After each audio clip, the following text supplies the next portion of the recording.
बिहार के उन भूले बिसरे कोनों में जहां सूरज बड़ी तेजी से चमकता है, एक छोटा सा गांव है। यह गांव मिट्टी के घरों का एक झुंड जैसा है, एक ऐसी जगह जिसे समय के साथ छोड़ दिया गया है। यहाँ जिंदगी धीमी गति से चलती है, जो मौसमों और मॉनसून की मर्जी पर निर्भर करती है। इसी गांव में संतोष का जन्म हुआ था। उसकी दुनिया छोटी थी, जो धूल भरी गलियों और फैले हुए खेतों तक ही सीमित थी। उसका परिवार गांव के बाकी परिवारों की तरह गरीबी की जबरदस्त पकड़ में फंसा हुआ था। उसके पिता एक भूमिहीन किसान थे, एक ऐसे इंसान जिनकी पीठ सालों तक दूसरों की जमीन पर सूरज की तपिश में काम करने से झुक गई थी। उसकी माँ एक शांत स्वभाव की मजबूत महिला घर को उनकी थोड़ी सी कमाई से चलाती थी। अक्सर खुद खाना छोड़ देती थी ताकि उसके बच्चे खा सकें।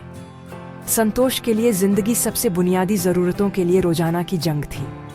पेट भरकर खाना एक लग्जरी थी और नए कपड़े एक दूर का सपना थे।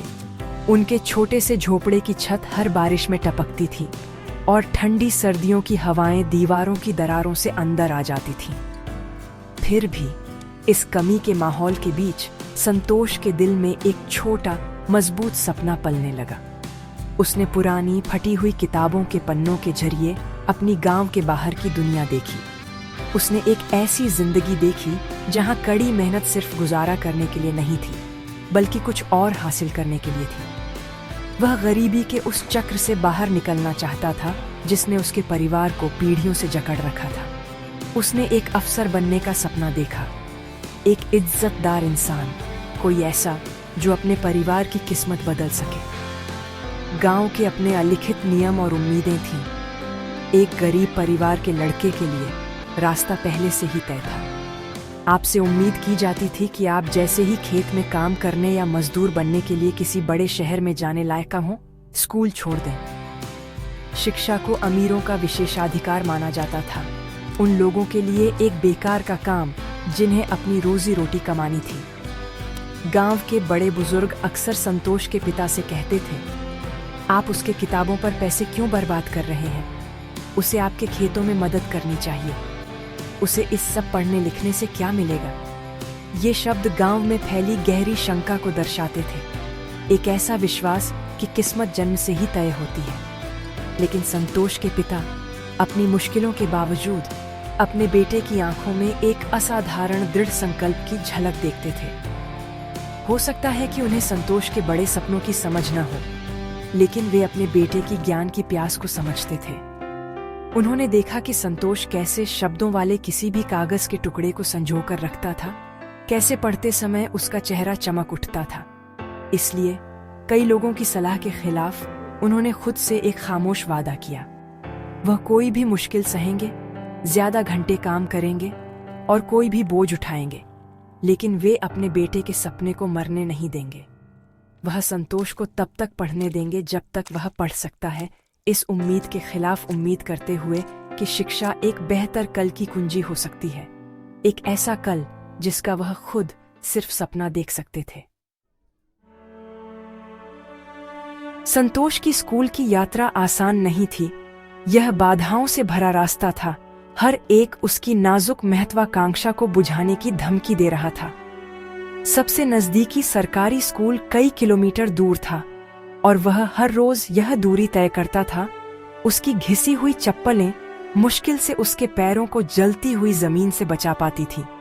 उसकी स्कूल यूनिफॉर्म कई जगहों पर फीकी और पैबंद लगी हुई थी, जो उसके परिवार की आर्थिक मुश्किलों का एक खामोश सबूत थी। जबकि दूसरे बच्चे चमचमते नए बैग लेकर चलते थे, संतोष अपनी किताबें अपने सीने से कसकर पकड़े रहता था, उन्हें अपनी सबसे कीमती चीजों की तरह बचाता था। परिवार की आर्थिक स्थिति उसकी शिक्षा पर एक लगातार मंडराती हुई परछाई थी।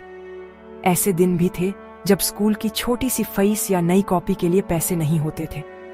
संतोष जैसे जैसे बड़ी कक्षाओं में गया, संघर्ष और भी गहरा होता गया। किताबों और अन्य अध्ययन सामग्री की लागत बढ़ गई, जिससे परिवार के पहले से ही तंग संसाधनों पर बहुत ज्यादा दबाव पड़ा। उसके पिता ने अतिरिक्त काम करना शुरू कर दिया, अक्सर देर रात घर आते थे। उनका शरीर थकावट से दुखता रहता था। उसकी माँ ने गांव के अमीर परिवारों के लिए छोटे मोटे काम करना शुरू कर दिया। सिर्फ कुछ अतिरिक्त रुपये कमाने के लिए। संतोष ने उनके बलिदानों को देखा। उसने उनके खामोश दुख का बोझ महसूस किया। बोझ होने का अपराध बोध कभी कभी उसे अंदर से खाता रहता था, और वह अक्सर स्कूल छोड़ने और काम शुरू करके अपने परिवार का सहारा बनने के बारे में सोचता था। यह ज्यादा व्यावहारिक, ज्यादा जिम्मेदाराना काम लगता था। एक शाम बात हद तक पहुंच गई। उसकी छोटी बहन बहुत बीमार पड़ गई और परिवार को उसके इलाज पर अपनी सारी बचत खर्च करनी पड़ी। पैसे नहीं बचे थे, खाने के लिए भी नहीं। संतोष की परीक्षा फीस की तो बात ही छोड़िए। उसके पिता ने भारी दिल और निराशा से भरी आंखों के साथ संतोष से कहा कि उसे 1 साल के लिए स्कूल छोड़ना पड़ सकता है। उस रात संतोष अपने अंधेरे झोपड़े के एक कोने में बैठा था। मिट्टी के तेल के दीपक की टिमटिमाती लौ दीवार पर लंबी परछाइयां डाल रही थी। उसे निराशा की गहरी भावना ने घेर लिया। ऐसा लगा जैसे उसका सपना उसके हाथों से फिसल रहा था, जैसे बारीक रेत। क्या यह उसकी यात्रा का अंत था? क्या वह अपने पिता और दादा के समान रास्ते पर चलने के लिए ही बना था? अंधेरे के इस पल में उसे याद आया कि उसने शुरुआत क्यों की थी। उसने अपने माता पिता के थके हुए चेहरों, उनके सख्त हाथों और उस पर उनके अटूट विश्वास के बारे में सोचा। उसने अफसर बनने के अपने सपने के बारे में सोचा, न सिर्फ अपने लिए बल्कि उनके लिए भी। वह हार नहीं मान सकता था, अभी नहीं। उसने तय किया कि वह कोई रास्ता खोजेगा, वह काम करेगा, वह अपनी पढ़ाई जारी रखने के लिए कुछ भी करेगा। अगली सुबह वह नए सिरे से दृढ़ संकल्प के साथ उठा। वह गरीबी को उसे हराने नहीं देगा। उसके दिल में उम्मीद का टिमटिमाता दीपक भले ही मंद पड़ गया था, बुझा नहीं था। वह पहले से कहीं ज्यादा चमकने के लिए तैयार था। संतोष की मुश्किलों की खबर उसके स्कूल के हेडमास्टर मिस्टर शर्मा तक पहुंची। वह एक दयालु और समझदार आदमी थे जिन्होंने संतोष में चमक की चिंगारी बहुत पहले ही देख ली थी। उन्होंने क्लास में संतोष के विचारशील सवालों और उसकी आंखों में ज्ञान की भूख को देखा था। मिस्टर शर्मा जानते थे कि संतोष सिर्फ एक और छात्र नहीं था, वह एक दुर्लभ प्रतिभा था जिसे पोषण की जरूरत थी, उपेक्षा की नहीं। उन्होंने संतोष को अपने ऑफिस बुलाया। संतोष उनके सामने सिर झुकाए खड़ा था। यह उम्मीद कर रहा था कि उसे बताया जाएगा कि उसका नाम स्कूल के रजिस्टर से काट दिया जाएगा। वह सबसे बुरे के लिए तैयार था। उसका दिल हार की भावना से भारी था, इससे पहले कि उसने अपनी लड़ाई शुरू भी की थी। उसे डांटने के बजाय मिस्टर शर्मा ने उससे कोमल और प्रोत्साहित करने वाली आवाज में बात की। संतोष, उन्होंने शुरू किया, मैंने तुम्हारे परिवार की स्थिति के बारे में सुना है। स्कूल छोड़ना समाधान नहीं है, यह एक बड़ी समस्या की शुरुआत है। उन्होंने संतोष को उन महान पुरुषों की कहानियां सुनाई जो गरीबी से ऊपर उठे थे, उन नेताओं की जिन्होंने अपने लक्ष्यों को प्राप्त करने के लिए सभी मुश्किलों से लड़ाई लड़ी थी। उन्होंने संतोष को याद दिलाया कि सच्ची ताकत समस्याओं की कमी के बारे में नहीं है, बल्कि उनका सामना करने के साहस के बारे में है। मिस्टर शर्मा ने फिर कुछ ऐसा किया जिसे संतोष कभी नहीं भूलेगा। उन्होंने अपनी जेब से संतोष की परीक्षा फीस का भुगतान किया और उसे आश्वासन दिया कि स्कूल उसे हर संभव तरीके से सपोर्ट करेगा। दयालुता का यह एक कार्य संतोष के जीवन में एक अहम मोड़ था। यह सिर्फ वित्तीय मदद से ज्यादा था, यह उसके सपने का एक सत्यापन था। यह एक संदेश था कि कोई उस पर विश्वास करता था, कोई उसकी क्षमता को देखता था। प्रेरित और फिर से ऊर्जावान होकर संतोष ने अपनी परिस्थितियों को नियंत्रित करने का फैसला किया। वह जानता था कि वह सिर्फ दूसरों की चैरिटी पर निर्भर नहीं रह सकता, उसे योगदान देना था। वह सुबह तड़के उठकर अखबार डिलीवर करने वाले लड़के के रूप में काम करने लगा। गांव की गलियों में साइकिल चलाकर थोड़ी कमाई करता था। स्कूल के बाद वह एक स्थानीय किराने की दुकान पर काम करता था, शेल्फों को स्टॉक करने और हिसाब किताब संभालने में मदद करता था। उसके दिन अविश्वसनीय रूप से लंबे और थकाऊ हो गए। उसकी रातें उसके सच्चे जुनून के लिए आरक्षित थीं। पढ़ाई, स्कूल और काम के एक पूरे दिन के बाद जब पूरा गांव सो रहा होता था, संतोष मिट्टी के तेल के लालटेन की हल्की पीली रोशनी में अपनी किताबों के साथ बैठता था। टिमटिमाती लौ उसकी लगातार साथी बन गई। वह घंटों पढ़ता था। उसकी आंखें मंद रोशनी में तनावग्रस्त रहती थीं। उसका दिमाग अपने लक्ष्य पर केंद्रित था। उसने एक मजबूत अनुशासन विकसित किया। हर मिनट का हिसाब रखा जाता था। आराम के लिए कोई समय नहीं था। आराम के लिए कोई समय नहीं था। उसका जीवन काम और पढ़ाई का एक अथक चक्र बन गया, जो सफल होने की जलती हुई इच्छा और उसके हेडमास्टर के उस पर विश्वास की याद से प्रेरित था। स्कूल में अपनी कड़ी मेहनत और मिस्टर शर्मा के मार्गदर्शन से शानदार ग्रेड्स के साथ पढ़ाई पूरी करने के बाद संतोष ने सिविल सेवा परीक्षा पर अपनी नजरें जमा ली। यह, आप जानते हैं, अंतिम परीक्षा थी, अफसर बनने के उसके सपने का प्रवेश द्वार। वह तैयारी के लिए पास के एक शहर में एक छोटे तंग कमरे में चला गया। यहाँ जीवन और भी कठिन था। वह अकेला था, सीमित धन के साथ, और दबाव बहुत ज्यादा था। उसने अपनी पढ़ाई के लिए हर दूसरे जागने वाले पल को समर्पित करते हुए खुद का समर्थन करने के लिए पार्ट टाइम नौकरी करना जारी रखा। वह सबसे सस्ता खाना खाता था, कई दिनों तक एक ही सेट के कपड़े पहनता था और किताबों और अध्ययन सामग्री के लिए हर एक रुपया बचाता था। उसने अपने लिए एक सख्त टाइम टेबल बनाया, जो उसके अविश्वसनीय आत्म अनुशासन का प्रमाण था। वह उम्मीद से भरे दिल के साथ परीक्षा में बैठा, लेकिन परिणाम एक करारा झटका था। वह फेल हो गया। खबर उसे एक शारीरिक झटके की तरह लगी। पहली बार उस पर आत्मसंदेह का एक काला बादल छा गया। क्या वह बहुत ज्यादा महत्वाकांक्षी था? क्या गांव के बड़े बुजुर्ग सही थे? क्या वह बस अच्छा नहीं था? निराश होकर वह अपने गांव लौट आया। उसे एक असफल व्यक्ति जैसा महसूस हुआ। अपने माता पिता और मिस्टर शर्मा का सामना करने में शर्मिंदा महसूस हुआ। उसने उनकी आंखों में निराशा देखी, भले ही उन्होंने इसे छिपाने की कोशिश की। उसकी असफलता का बोझ असहनीय लग रहा था और कुछ हफ्तों के लिए उसने पढ़ाई करने की सारी प्रेरणा खो दी। यह मिस्टर शर्मा थे जो एक बार फिर उसके बचाव में आए। वह संतोष के साथ बैठे और समझाया कि असफलता सफलता का विपरीत नहीं है, यह उसका एक हिस्सा है। उन्होंने उससे कहा, पहला प्रयास अक्सर युद्ध के मैदान को समझने के बारे में होता है। तुम फेल नहीं हुए, तुमने सीखा है। अब तुम उस इलाके को किसी भी नए सिरे से शुरू करने वाले से बेहतर जानते हो। उसके मेंटर के शब्द उसके जख्मी आत्मा पर मरहम की तरह थे। उन्होंने संतोष को अपनी गलतियों का विश्लेषण करने, अपनी कमजोरियों की पहचान करने और एक नई, ज्यादा प्रभावी रणनीति बनाने की सलाह दी। यह सलाह बहुत जरूरी थी।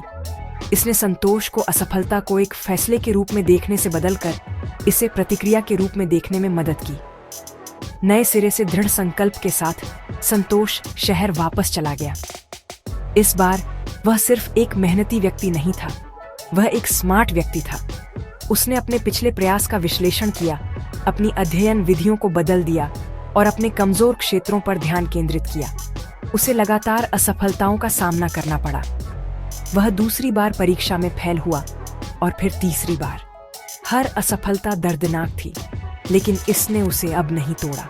हर प्रयास के साथ उसका संकल्प और मजबूत होता गया। उसने हार मानने से इनकार कर दिया। उसे अपने माता पिता के बलिदानों, अपने हेडमास्टर के विश्वास और खुद से किए गए वादे की याद थी। उसकी दृढ़ता गांव में चर्चा का विषय बन गई।